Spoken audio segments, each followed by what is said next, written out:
YS వివేక హత్య కేసులో సాక్షుల వరుస మరణంపై ఏపీ ప్రభుత్వం సీరియస్ గా ఉంది. దీనిపై ఇప్పటికే సిట్ ని ఏర్పాటు చేసినట్టు వార్తలైతే వస్తూ ఉన్నాయి. ఇక ఇదే అంశాన్ని నిన్న కేబినెట్ మీటింగ్ లో స్వయంగా డీజీపీని పిలిపించి మరీ మాట్లాడినట్టు వార్తలు వస్తున్న నేపథ్యంలో మరి ఇదే కేసు సిబిఐ చేతిలో ఉన్నా కూడా వాళ్ళు కేసును నీరుగార్చే ప్రయత్నం జరుగుతుంది అని వార్తలు వస్తున్నాయి. సో ఈ నేపథ్యంలో మరి ఇప్పుడు రంగన్న మృతి దగ్గర నుంచి చూసుకుంటే గత మృతులన్నింటిపై కూడా ఇప్పుడు సిట్ విచారణ జరిపే అవకాశం ఉంది. మరి ఈ సిట్ విచారణ తర్వాత కీలక విషయాలను వెలుగు చూసే అవకాశం ఉందా? ఇక మీదటైనా వైఎస్ వివేక హత్య కేసు ఒక కొలిక్కి రాబోతుందా అన్న ఆలోచన చాలా మందిలో కలుగుతోంది. అసలు వివేక హత్య కేసులో వరుస మరణాల గురించి, ఆ తర్వాత ప్రభుత్వం ఏర్పాటు చేసినటువంటి సిట్ గురించి, మరి సిట్ దర్యాప్తు ఏ విధంగా ఉండబోతుంది అన్న విషయాల గురించి జర్నలిస్ట్ దుర్గా కుమార్ గారు, నమస్కారం సార్. నమస్కారం అమ్మా మన వీక్షకులు. సో సార్, మనం చూస్తున్న వివేక హత్య జరిగి 6 సంవత్సరాలు గడుస్తున్న నేపథ్యంలో దీనికి తోడు వరుసగా సాక్షులు కూడా మరణిస్తున్నటువంటి పరిస్థితి. కేబినెట్ భేటీలో దీనిపై సీరియస్ అయినట్టు వార్తలు వస్తూ ఉన్నాయి. సో మరి సిట్ ఏర్పాటు చేసింది అంటున్నారు. నిన్న రంగన్న మృతి ఏదైతే ఉందో ఇది కూడా అనుమానాస్పదమే అని చెప్పి స్వయంగా డీజీపీనే చెప్పడం జరిగింది. ఇక మీద సిట్ విచారణ ఏ విధంగా ఉండబోతుంది అంటారు? మీ అభిప్రాయం ఏంటి? వివేకానంద రెడ్డి గారి హత్య ఎంత తీవ్ర ప్రకంపనలు సృష్టించిందో, వివేకానంద రెడ్డి గారి హత్య తర్వాత సాక్షుల మరణాలు, అకాల మరణాలు, అనుమానాస్పద మరణాలు ఒక పరంపరగా జరగటం ఒక భీతి కల్పించింది ప్రజల్లో. అంటే దీని వెనకాల ఏదో అదృశ్య శక్తులు ఉన్నాయి. ఎవరైతే సుపారీ 40 కోట్ల రూపాయలు ఇచ్చి వివేకానంద రెడ్డి గారిని హత్య చేయించారో ఆ వ్యక్తులు బయటకు రాకుండా, ఈ కేసు ముందుకు వెళ్లకుండా ఇందులో సాక్షులుగా ఉన్న వాళ్ళందరినీ ఒక క్రమ పద్ధతిలో లేపేస్తే, అప్పటి వరకు ఆ విచారణని కనుక తొక్కిపెట్టి ఉంచితే ఈ కేసు నీరు కారిపోయే అవకాశం ఉంది. పరిటాల రవి హత్య కేసు కూడా ఇలాగే జరిగింది. అది కూడా ఎంత తీవ్రమైన ప్రాముఖ్యమైన నాయకుడి హత్యో, ఆ తర్వాత ప్రథమ ముద్దాయిగా ఉన్న మొద్దుసీన్ని ఒక జిల్లా జైల్లోనే చంపేయటం అనేది కూడా కొత్త సంస్కృతి ఆంధ్రప్రదేశ్లో అప్పుడే మొదలైంది. ఆంధ్రప్రదేశ్లో అని కాదు, దేశంలో కూడా అలాంటి సంఘటనలు చాలా అరుదుగా జరిగినాయి. 1, 2 జరిగి ఉండొచ్చు. ఆ జైల్లో ఉన్న వ్యక్తికి చాలా భద్రత ఉంటుంది. అలాంటిది అక్కడ చేశారు. అట్లాగే ఇది 40 కోట్ల సుపారీ ఇచ్చి చేసిన హత్యకి కంటిన్యూషన్గా ఎవరైతే ఆ శవానికి కుట్లు కట్లు వేశారో వాళ్ళు జగన్మోహన్ రెడ్డి గారి కుటుంబానికి ఎంత సన్నిహితులు, బంధువులు, అంతరంగికులు అయినా కూడా వాళ్ళ మరణాలు కూడా ఇందులో కలిసి ఉన్నాయి. ఇప్పుడు రంగన్న లాంటి ఒక పేద వ్యక్తి, ఏ ఆధారం లేని వ్యక్తి చనిపోవటం ఎలాంటిదో, అభిషేక్ రెడ్డి లాంటి ఓ యువ డాక్టర్ చనిపోవటం, ఈసీ గంగిరెడ్డి లాంటి ప్రముఖుడు, భారతీరెడ్డి తండ్రి అందులో చనిపోయారు. శ్రీనివాస్ రెడ్డి అనే ఒక వ్యక్తి చనిపోయాడు, గంగాధర్ రెడ్డి అనే వ్యక్తి చనిపోయాడు. ఇలా 5 వ్యక్తులు చనిపోయారు. ఇందులో చాలా ఈ కుటుంబంలో అతి ముఖ్యులైన వ్యక్తులు కూడా ఉన్నారు. అయినా కూడా వాళ్ళ మరణాలు కూడా చాలా అనుమానాలు కలిగించినాయి. చాలా ఆరోగ్యవంతమైన వ్యక్తి అభిషేక్ రెడ్డి, వయసులో 40 ఏళ్ల లోపు, సూపర్ స్పెషలిస్ట్ డాక్టరు, కానీ ఆయన కూడా చనిపోయాడు.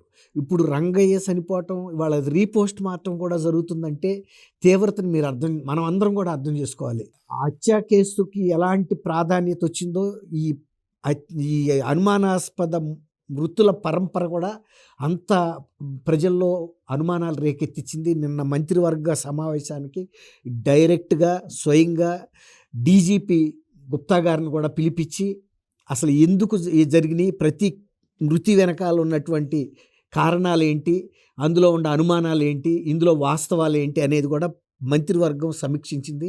తర్వాత మంత్రివర్గం దీన్ని ఎంత తీవ్రమైన అంశంగా పరిగణించిందో, దీన్ని ఎలా పరిశోధన చేయాలో, ఎంత శ్రద్ధాశక్తులు పెట్టాలో, ఎంత దృష్టిని కేంద్రీకరించాలో అనే అంశాన్ని కూడా డీజీపీకి స్వయంగా మంత్రివర్గమే చెప్పింది. దాంతో నిన్న పోస్ట్ మార్టం రిమ్స్లో జరిగింది. కానీ వాళ్ళ పులివెందుల మృతదేహం చేరిన తర్వాత తిరుపతి నుంచి ఫోరెన్సిక్ నిపుణులు బృందం బయలుదేరి వెళ్ళింది. అట్లా 2 బృందాలను పంపించారు. ఎందుకంటే కరెక్ట్ ఒపీనియన్ రావాలి. ఇప్పుడు రంగన్న భార్య సుశీలమ్మ కూడా నిన్న ఫిర్యాదు చేసింది. అశోక్ కుమార్ గారు వైఎస్ఆర్ జిల్లా ఎస్పీ కూడా ఆమె ఫిర్యాదుని కొట్టిపారేసే పరిస్థితి లేదని అంగీకరించాడు. అంటే ఇంకొకటి ఏంటంటే అసలు ఈ పరిస్థితి రావటానికి కారణం ఇప్పుడు ఈ హత్యల మొత్తాన్ని కూడా ఒక పథకం ప్రకారం పోలీసుల మీద, ప్రభుత్వం మీద తోసే ప్రయత్నం జరిగింది. సాక్షిలో ఇవాళ రంగన్న మృతికి పోలీసుల దాడి కారణం అని చేశారు వాళ్ళు. ఇప్పుడు అది తీవ్రమైన అంశం పోలీసుల మీదకి వెళ్ళింది ఇప్పుడు. కాబట్టి పోలీసులు కూడా తమ పాత్ర లేదని ఉందనో రుజువు చేసుకోవాల్సిన పరిస్థితి ఏర్పడింది. రేపు ఇది చాలా తీవ్రమైన పరిణామాలు వచ్చే అవకాశం ఉంది. మొత్తం హత్యలు కూడా పోలీసుల మీద ప్రభుత్వం మీదకి వచ్చే పరిస్థితి ఉంది. అది ఏ టైంలో జరిగినా పోలీసుల్ని బలిపశువులు చేసే పరిస్థితికి వచ్చింది. కాబట్టి ఇవాళ పోలీసులు కూడా రీపోస్ట్ మార్టం కోసం ప్రత్యేకమైన స్పెషలిస్టులు కూడా పిలిపిస్తున్నారు. అవసరం కూడా. ఇప్పుడు మనం గమనించాల్సింది ఏంటంటే ఈ హత్యలో ఒక సిట్ని ఏర్పాటు చేస్తున్నారు. ఇప్పుడు ఈ 5 హత్యల మీద ప్రతి దాని మీద కూడా అయిపోయినా కూడా వాళ్ళ మెడికల్ రిపోర్ట్స్ తెప్పిస్తారు. వాళ్ళ కుటుంబ సభ్యులతోనూ తర్వాత ఆ ఇచ్చిన డాక్టర్స్తోనూ కూడా ఇంట్రాగేషన్ చేస్తారు. అసలు చనిపోయేటంత కారణాలు ఏమన్నా అనారోగ్యాలు ఉన్నాయా, తర్వాత ఒక జగన్మోహన్ రెడ్డి గారిని, భారతి గారిని, వివేకానంద రెడ్డి గారు చనిపోయిన రోజు తీసుకెళ్ళిన డ్రైవర్ కూడా చనిపోయాడు. అతను కూడా చాలా చిన్న వయసు అతనే. మరి వీళ్ళిద్దరూ ఆ టైంలో ఫోన్లో సంభాషించిన విషయాలు, ఇంకా ఎవరెవరితో ఏం మాట్లాడాడనే అంశాలు తెలవటం వలన అతన్ని కూడా ఇందులో ఇన్వాల్వ్ చేశారా, ఎవరు దీని వెనకాల ఇంత కీ రోల్ ప్లే చేస్తున్నారు, డబ్బుగా ప్లే చేస్తున్నారా, లేకపోతే ఇంకోటి ఏంటంటే ఈ వివేకానంద రెడ్డి గారి హత్య కేసులో ముద్దాయిగా ఉన్న శివశంకర్ రెడ్డి కొడుకు డాక్టర్ చైతన్య రెడ్డి అనే వ్యక్తి డైరెక్ట్గా అతను అప్రూవర్గా ఉన్న దస్తగిరిని పోలీస్ జైల్లోనే కలిసి బెదిరించి ప్రలోభ పెట్టడానికి ప్రయత్నించాడు. ఇవన్నీ కూడా తీవ్రమైన అంశాలు. ఇంకోటి ఏంటంటే దస్తగిరి బతికున్నాడనే కానీ అతని మీద కూడా హత్యా ప్రయత్నాలు జరిగిన సందర్భాన్ని సుప్రీంకోర్టు రాక వెళ్ళి అతను రిప్రజెంట్ చేసుకున్నప్పుడు సుప్రీంకోర్టు దర్యాప్తు సంస్థ అయిన సిబిఐని అడిగింది, ఇది వాస్తవమా అని. అంటే వాస్తవమైన అంగీకరించింది. అతనికి పర్సనల్ సెక్యూరిటీ ప్రాణహాని ఉంది, అతనికి రక్షణ కల్పించాలని కూడా చెప్పింది.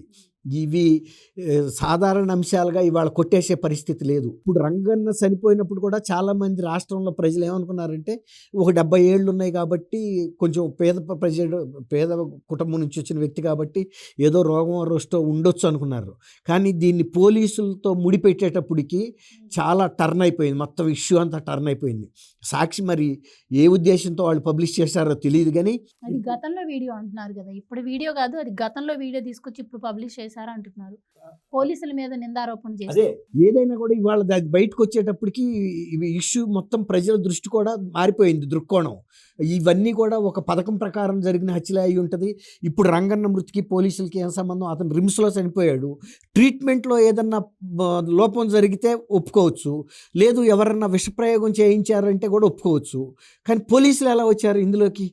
పోలీసులు కొట్టుంటే ఫిజికల్గా దెబ్బలు కనపడతాయి. తర్వాత ఆయన భార్య రోజు హాస్పిటల్కి వస్తుంది, చూసుకుంటుంది.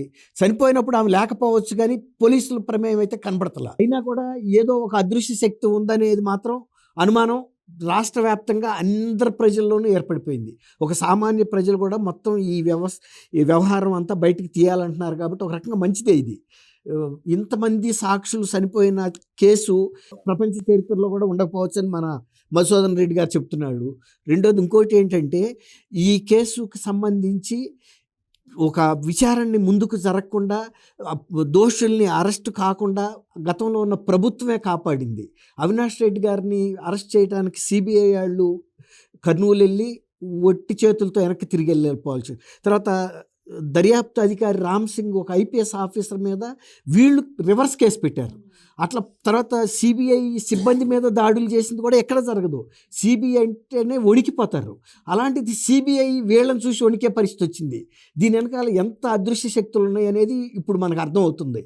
అందుకే మంత్రివర్గం కూడా ఇంత సీరియస్గా తీసుకోవటం, నిన్న పరోక్షంగా చంద్రబాబు నాయుడు గారు ముఖ్యమంత్రి, ఇతర మంత్రులు కూడా జగన్ పట్ల జాగ్రత్తగా వ్యవహరించాల్సిన పరిస్థితి అయితే ఉంటుంది.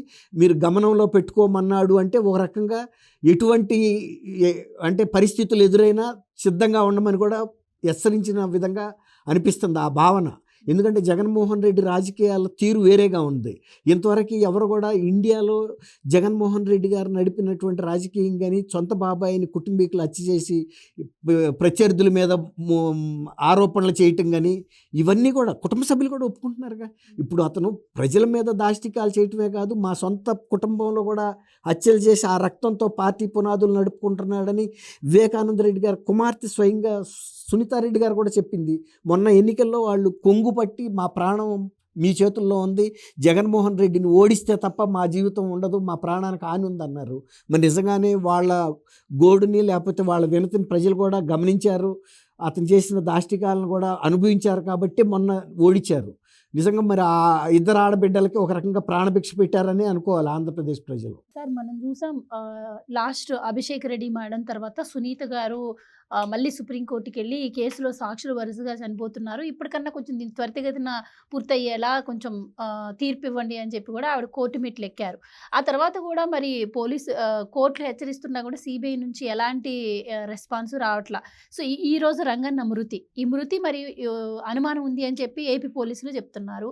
రీపోస్ట్ మార్టం తర్వాత ఆయన ప్రమాదవశాత్తు కాదు, ఆయన మృతిపై ఒక సమ్ రీజన్ ఉంది అని చెప్పి కుట్ర ప్రకారమే జరిగిందని తేలితే ఎలా ఉండబోతుందంటారు పరిస్థితి? అంటే సిబిఐ మౌనం వహించడం వల్ల, సిబిఐలో చలనం లేకపోవడం వల్ల ఇప్పుడు ఒక వ్యక్తి చనిపోయిన పరిస్థితి అవుద్ది అప్పుడు.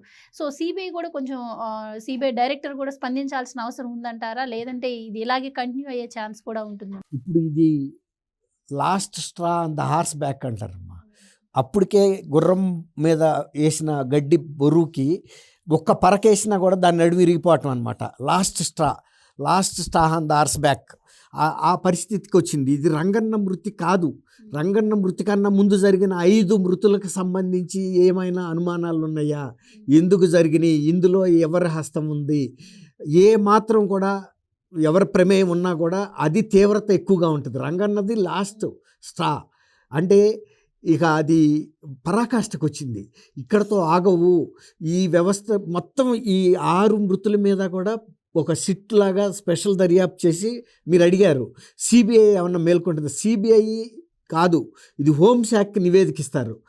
ఈ వివేకానంద రెడ్డి గారి హత్య ఎంత తీవ్రమైన హత్యో, ఎవరు సుపారీ ఇచ్చి చేశారో, తర్వాత 12 సంవత్సరాలుగా ఇది ఎందుకు విచారణకు రావటం లేదో, ఈలోగా 6 వ్యక్తులు ఈ కేసుకు సంబంధించి ప్రత్యక్షంగా పరోక్షంగా సంబంధం ఉన్న వ్యక్తులు, తర్వాత అప్రూవర్గా మారిన దస్తగిరి మీద వచ్చిన బెదిరింపులు, ఆ తర్వాత పోలీస్ అధికారులు సిబిఐ అధికారుల మీద జరిగిన దాడులు, వాళ్ళ మీద పెట్టిన కేసులు, దీని వెనకాల ఉన్న బలమైన శక్తి ఏంటనేది ఇవాళ డీజీపీ నేతృత్వంలో ఒక స్పెషల్ నివేదిక తయారు చేసి ఆ కాన్ఫిడెన్షియల్ నివేదికని కేంద్ర హోంశాఖ పంపిస్తారు.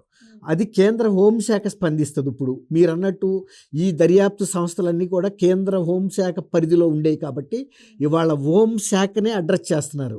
ఇంత తీవ్రమైన పరిస్థితులు ఆంధ్రప్రదేశ్లో ఉన్నాయి, దీని వెనకాల ఉన్న అదృశ్య శక్తులు ఎవరు, వాళ్ళకి ఎంత రాజకీయ ఇది ఉంది, పలుకుబడి ఉంది, దీన్ని ఎంత ఖర్చు పెట్టి చేశారు, ఎంత ప్లానింగ్తో చేస్తున్నారు, ఇలాంటి శక్తులను కనుక మీరు అణచకపోతే రాష్ట్రంలో ఇవాళ పరోక్షంగా ఇతర రాజకీయ నాయకులను కూడా ఎలర్ట్ ఇచ్చారంటే చంద్రబాబు నాయుడు గారు, అంటే జగన్మోహన్ రెడ్డి గారు చేస్తున్న రాజకీయ విన్యాసాలు ఎలా ఉంటాయి, ఎప్పుడు ఎలా ఉంటాయి అనేది కూడా ఎవరికి కూడా అంతు పట్టడం లేదు.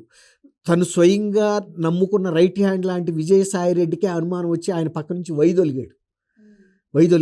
సజ్జల రామకృష్ణారెడ్డి గారు కూడా డిస్టెన్స్ మెయింటైన్ చేస్తున్నాడని చెబుతున్నారు. భార్గవ్ రెడ్డి అయితే అసలు డిజపీర్ అయిపోయాడు. కానీ సార్ మీరు అన్నట్టు సిబిఐ తలుచుకుంటే దీన్ని కేసును ఛేదించడం పెద్ద సమస్య ఏమి కాదు అంటున్నారు. అండ్ అసలు సిబిఐ అస్తిత్వం మీద కూడా అనుమానాలు వచ్చే పరిస్థితి ఉంది. ఎందుకంటే రఘురామకృష్ణరాజు గారు జగన్మోహన్ రెడ్డి గారు అక్రమాస్తుల కేసు వేసినప్పుడు సుప్రీంకోర్టులో కూడా ఆయనకు సంబంధించిన లాయర్ కూడా ఒక మాట అన్నారు, సిబిఐ ఇక్కడ జగన్మోహన్ రెడ్డికి సపోర్ట్ చేస్తుంది అని కూడా. సో ఈ కేసులో కూడా అలానే జరిగి ఉండే ఛాన్స్ ఏమన్నా ఉంటుందంటారా? అందుకోసమే సిబిఐ అంత యాక్టివ్గా లేదు అనుకోవచ్చు. ఇప్పుడు మీరు అన్నట్టు రఘురామరాజు గారి కౌన్సిల్ ఆ రోజున సిబిఐ అనేది ఒక వ్యర్థమైన సంస్థ అని కూడా సుప్రీంకోర్టు జడ్జెస్ ముందు మాట్లాడినప్పుడు వాళ్ళు కూడా ఏమీ మాట్లాడలేని పరిస్థితికి వచ్చిందంటే, అక్కడ మెత్తబడిన సంస్థ ఇక్కడ మాత్రం ఎఫెక్టివ్గా పనిచేస్తాం మనం ఎట్లా అనుకుంటాము, అదే సంస్థ కదా, అదే సంస్థ. తర్వాత ఆ తీవ్రత అర్థం కానంత పరిస్థితి కాదు. ఇంకోటి ఏంటంటే అక్కడ మనం గమనించాల్సింది, వాళ్ళ ఉన్నతాధికారి మీదే ఒక ప్రైవేట్ కేసు కూడా వేసినా కూడా, ఇందాక ఈయన అడిగాడు కాకి వర్సెస్ సాక్షి పేపర్ అని. సాక్షి పేపర్ కాదు, అక్కడ వైఎస్ఆర్సీపీ పార్టీగా చెప్పాలి మనం. సాక్షి పేపర్ మౌత్ పీస్ ఆ పార్టీకి, కరపత్రిక. లేకపోతే విషపుత్రికో. కానీ అది వైఎస్ఆర్సీపీ వర్సెస్ ఒక పోలీస్ ఆఫీసరు సిబిఐ అన్నా కూడా మరి స్పందించలేదుగా. ఆ కేసు పెట్టి కూడా చాలా సంవత్సరాలైంది. నిజానికి ఎప్పుడైనా సరే పోలీసు వ్యవస్థలో ఈ యూనిఫార్మ్డ్ సర్వీసెస్లో ఆర్మడ్ సర్వీస్లో కానీ ఎవరన్నా వాళ్ళ సిపాయిని ఎవడన్నా చంపితే అవతలాన్ని చంపారాక వాళ్ళ రక్తం ఉడికిపోతూ ఉంటుంది. అది సహజం, ఒక కామ్రేడరీ అంటారు. అది లేకపోతే అసలు ఆ సర్వీస్లో వాళ్ళు ఉండటమే అనవసరం యూనిఫార్మ్డ్ సర్వీస్లో. మరి అట్లాంటప్పుడు ఒక ఐపీఎస్ ఆఫీసర్ మీద ఒక ప్రైవేట్ కేసు, ఆయనకి ఏమైనా ఇంట్రెస్ట్ ఉందా? వివేకానంద రెడ్డి గారి మర్డర్లో ఆయన రామ్ సింగ్ బహుశా ఏ ఉత్తరప్రదేశ్ ఆయనో ఎక్కడో ఆయన అయి ఉంటాడు, పక్కా నార్త్ ఇండియన్. ఆయనకి ఏమి ప్రయోజనం ఉంది ఇక్కడ? అయినా కేసు పెట్టినప్పుడు మీరు అన్నట్టు కనుక ఆ వ్యవస్థ స్పందించాల్సిన తీరులో కనుక స్పందించుంటే ఈ పాటికి ఎప్పుడో ఈ కేసు విచారణ అయిపోవాలి, దోషులు జైలు శిక్ష కన్నా వెళ్ళాలి, ఉరికమ్మవన్న ఎక్కాలి. కానీ ఒక్క అంగుళం కూడా ముందుకెళ్ళలేదు. కాబట్టి రఘురామరాజు గారి కౌన్సిల్ సుప్రీంకోర్టు ముందు చేసిన వ్యాఖ్యతో మనం విభేదించాల్సినంత పరిస్థితి లేదు. ఒక రకంగా అది నిజమేననే భావన ప్రజలందరిలో కూడా ఉంది. అది లేకపోతే సుప్రీంకోర్టు జడ్జెస్ కూడా ఆ లాయర్ని మందలిచ్చేవాళ్ళు, నువ్వు చాలా బాధ్యతారహిత్యంగా మాట్లాడేవని. కానీ అనలా అక్కడ. వాళ్ళకి కూడా గమనంలోకి వస్తుంది, ఇది తప్పు జరుగుతుంది, ఎక్కడో లోపం ఉంది అంటున్నారు. అంటే ఒక రాజ్యాంగ వ్యవస్థ ఇంకొక రాజ్యాంగ వ్యవస్థ కంట్లో ఏలి పెట్టకూడదనే ఒక నీతికి కట్టుబడి వాళ్ళు ఆగుతున్నారే తప్ప, లేకపోతే కొంచెం గట్టి మాట కూడా అనగలుగుతారు.